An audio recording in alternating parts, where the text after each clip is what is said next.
खुशामदीद दोस्तों। 2009 में एक ऐसी मैसेजिंग ऐप बनी जिसने दुनिया में तहलका मचा दिया। इस ऐप के कुछ ही दिनों में 2 से 3 लाख डाउनलोडर्स हो गए और इस ऐप के 2 बिलियन से ज़्यादा मंथली एक्टिव यूज़र्स हैं।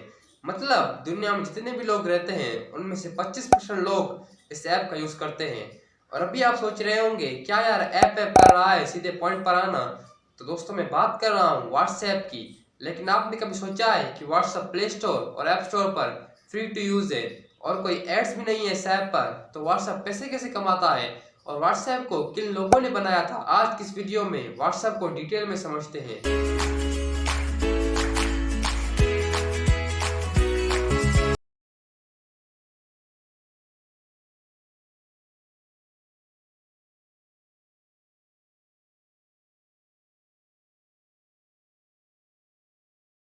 व्हाट्सएप को 2009 में 2 लोगों ने बनाया, ब्रायन एक्टन और जेन कॉम।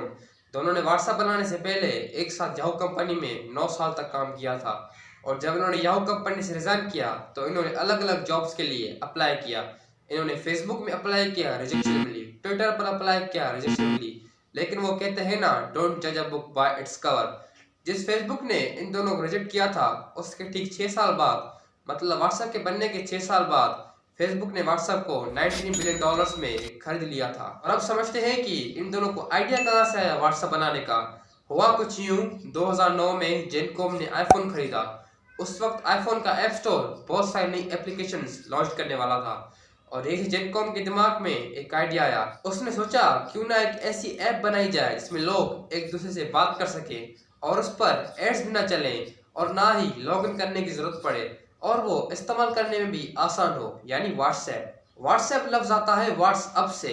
आप किसी से कहते हो ना व्हाट्सअप, क्या हाल है आपके, मतलब आप मैसेज के जरिए एक दूसरे को अपना हाल चाल बता सकते थे इस ऐप में। और उस टाइम में 2009 के टाइम में ऐसी कोई मैसेजिंग ऐप नहीं थी जिसमें आप एक दूसरे को मैसेज कर सकें, सिवाय एक ऐप के जो थी BBM, ब्लैकबेरी मैसेंजर।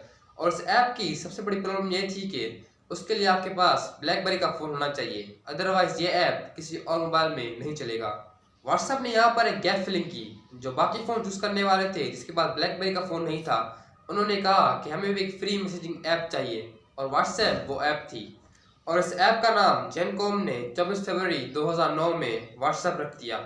और हैरानी की बात यह थी कि जिस दिन पर व्हाट्सएप का नाम बना उस दिन पर जेनकॉम की पैदाइश हुई थी, मतलब उस दिन पर उनका बर्थडे था। और हैरानी की बात एक और थी कि व्हाट्सएप में कोई मार्केटिंग या PR का बंदा ही नहीं था।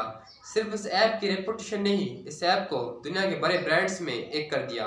और किस्मत देखे ना, जिस फेसबुक ने इन दोनों को नौकरी देने से इनकार किया था उस फेसबुक के मालिक मार्क जकरबर्ग ने इनसे कांटेक्ट किया और व्हाट्सएप खरीदने की मांग की।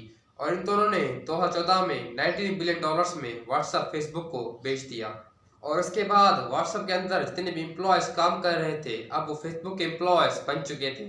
इस डील के बाद व्हाट्सएप के फाउंडर्स रातों रात बिलियनर बन गए। और अभी आप सोच रहे होंगे कि इन दोनों ने व्हाट्सएप क्यों बेचा, किस बात पर ये एग्री हुए मार्क जकरबर्ग से। मार्क जकरबर्ग ने इन दोनों से कहा कि हम व्हाट्सएप खरीद जरूर रहे हैं लेकिन खरीदने के बाद हम इसे इंडिपेंडेंटली ऑपरेट करते रहेंगे, तो हम आपके काम में इंटरफेयर नहीं करेंगे। इस बात पर उन्होंने एग्री कर लिया था। और एक सबसे बड़ी बात जो मैं आपको बताना भूल गया वो है पैसे। पैसों की बात करी जाए तो शुरुआत के दिनों में ज़्यादा खर्चा नहीं था व्हाट्सएप को चलाने का। एक छोटी सी की टीम थी, एक सिंपल सी उन्होंने ऐप बनाई थी जिसमें ना तो कोई मार्केटिंग पर खर्चा किया था और ना ही एड्स पर खर्चा किया था। सबसे बड़ा खर्चा जो उन्हें उठाना पड़ रहा था उन दिनों में वो था SMS भेजने का खर्चा। जब भी कोई नया यूज़र व्हाट्सएप पर आता है तो व्हाट्सएप उसे एक वेरिफिकेशन टेक्स्ट भेजता है, तो ये सबसे बड़ा खर्चा था उन दिनों में। अब इसके लिए पैसे कहाँ से आते, तो उन्होंने नया बिजनेस प्लान किया। इन्होंने $1 पर ईयर अपने यूज़र से चार्ज करने को कहा इस ऐप को इस्तेमाल करने के लिए। लेकिन उसके बावजूद इस ऐप का यूज़र एक्सपीरियंस इतना ज़्यादा था, इतने अच्छे तरीके से ऐप काम कर रही थी और इसी वजह से मार्क जकरबर्ग ने व्हाट्सएप खरीदा। और खरीदने के बाद जनवरी 2016 में उसने ये बिजनेस प्लान हटा दिया। जो $1 पर ईयर था ना, उन्होंने ये बिजनेस प्लान हटा दिया। उसके पीछे की वजह ये थी कि कई ऐसी कंट्रीज हैं जैसे पाकिस्तान और इंडिया, उसमें लोगों के पास क्रेडिट कार्ड नहीं होता, तो उस $1 की फ़ी को भर नहीं पा रहे थे और कुछ लोग वाकई में अफोर्ड नहीं कर पा रहे थे। किसी ऐप को फ्री बनाना और भी ज़्यादा यूज़र बेस डेवलप करता है, तो उन्होंने सोचा कि और भी यूज़र्स हमारी ऐप को यूज़ करें तो हमें इस ऐप को फ्री बनाना होगा। अब सवाल ये उठता है कि व्हाट्सएप पैसे कैसे कमा रहा था उन दिनों में, जब उन्होंने इस ऐप को फ्री कर लिया तो व्हाट्सएप पैसे कैसे कमा रहा था उन दिनों में। तो व्हाट्सएप पैसे कमा रहा था उन दिनों में एपीआई के थ्रू। एपीआई होता है एप्लीकेशन प्रोग्रामिंग इंटरफेस। बेसिकली ऐसा मीडियम जिससे मल्टीपल एप्लीकेशन एक दूसरे से कम्युनिकेट कर सकें या कोई फंक्शन या फिर कोई टास्क परफॉर्म कर सकें। सिमिलरली व्हाट्सएप अपना एपीआई प्रोवाइड कर रहा था बिजनेस को। अगर बिजनेस चाहते हैं कि बहुत सारे कस्टमर उन्हें व्हाट्सएप पर लिखें तो वो ऑटोमेटिकली रिस्पॉन्ड कर पाएँ क्वेरीज को। पैसे कमाने का मॉडल ये है कि अगर बिजनेस 24 घंटे के अंदर रिप्लाई कर देते हैं तो वो मैसेज भेजना उन्हें फ्री होता है। अगर 24 घंटे के बाद उन्हें रिप्लाई करना होगा तो उसके लिए उन्हें थोड़ी सी फीस पे करनी होगी। तो ऐसे पैसे कमा रहा था व्हाट्सएप उन दिनों में। अब फेसबुक नया प्लान ये कर रहा है कि व्हाट्सएप पर एड्स भी लगाई जाए ताकि और पैसे कमाए जाएं। शायद मेरे ख्याल में आने वाले कुछ सालों में व्हाट्सएप पर एड्स भी चलें, लेकिन क्या होगा क्या नहीं होगा वो तो अल्लाह ही जानता है। और इसी तरह से ही आज की इस वीडियो को यहीं पर एंड करते हैं। उम्मीद है आपको इस वीडियो से बहुत कुछ सीखने को मिला होगा।